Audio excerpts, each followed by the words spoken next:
जय हिंद। मणिपुर जल रहा है। विपक्ष का मानना था कि प्रधानमंत्री इस पे कुछ बोलें, प्रधानमंत्री ने इस पे बोला भी, ठीक है। लेकिन जब उन्होंने बोला तो कुछ टीवी पत्रकार जिनका मानना था अगर ऐसा ही बोले तो बोलना ही नहीं था, वहीं विपक्ष इस पे जो संसद सत्र चलने वाला है उस पर बहस की मांग कर रहा है, ठीक है। तो विपक्ष क्या चाहता है कि हम इस मुद्दे पे घेर लें इस सरकार को, क्योंकि इसमें क्या है कि जो प्रधानमंत्री हैं वो बीजेपी के हैं और जो मणिपुर में जिसकी सत्ता है, मतलब वहाँ जिसकी सरकार है वो भी बीजेपी शासित राज्य ही है, ठीक है। तो इन दोनों को देखते हुए विपक्ष इनको घेरने में लगा हुआ है। विपक्ष ने अभी इंडिया नाम से एक संगठन बना रखा है, ठीक है। तो ये जितने विपक्ष वाले हैं सब एक ही सुर में अपना सुर मिलाए जा रहे हैं। लेकिन प्रधानमंत्री का जो बयान था उसमें भी कुछ पॉलिटिकल इन्फ्लुएंस देखने को मिले, ठीक है। क्यों? क्योंकि 2024 का इलेक्शन है और माना जाता है कि भारत में जो ये इलेक्शन होते हैं वो अप्रैल मार्च के महीने में अपने चरम पे होते हैं, लेकिन इनकी शुरुआत कहीं ना कहीं नेक्स्ट ईयर के मार्च से ही अच्छे से हो जाती है, ठीक है। तो इसमें प्रधानमंत्री का जाहिर सी बात थी कि वो अपनी पार्टी को भी डिफेंड करने के कोशिश करेंगे, ठीक है। क्योंकि डिफेंड इसलिए करेंगे क्योंकि दोनों जगह उन्हीं की गवर्नमेंट है और उन्हीं के होते हुए ये काम हुआ है, ठीक है। लेकिन प्रधानमंत्री ने जो इस घटना की बात की वो घटना बहुत पुराना है, ठीक है।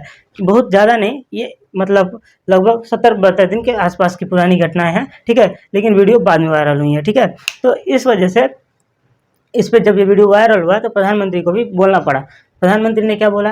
प्रधानमंत्री ने बोला वो अपने कानों से सुनिए। जब मैं आपके बीच आया हूं, इस लोकतंत्र के मंदिर के पास खड़ा हूं, तब मेरा हृदय पीड़ा से भरा हुआ है, क्रोध से भरा हुआ है। मणिपुर की जो घटना सामने आई है किसी भी सभ्य समाज के लिए यह शर्मसार करने वाली घटना है। 140 करोड़ देशवासियों को शर्मसार होना पड़ रहा है।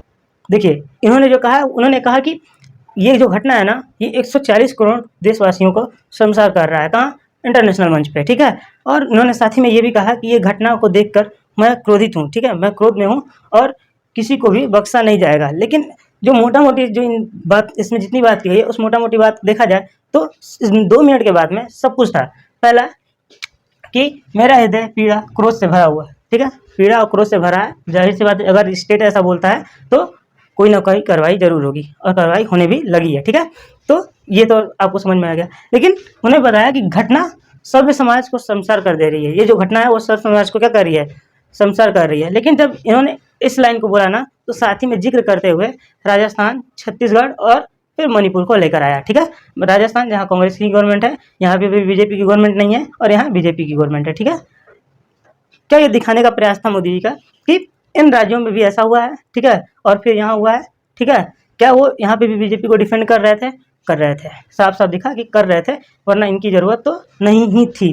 सभी मुख्यमंत्रियों को अपने यहाँ कानून व्यवस्था मजबूत करने की भी बात कही कौन? मोदी जी ने, ठीक है। तो ये जो प्रयास है ये बहुत ही अच्छा प्रयास था मोदी जी का। लेकिन एक बात तो है कि ये जो घटना है ना ये होनी नहीं चाहिए थी, ठीक है।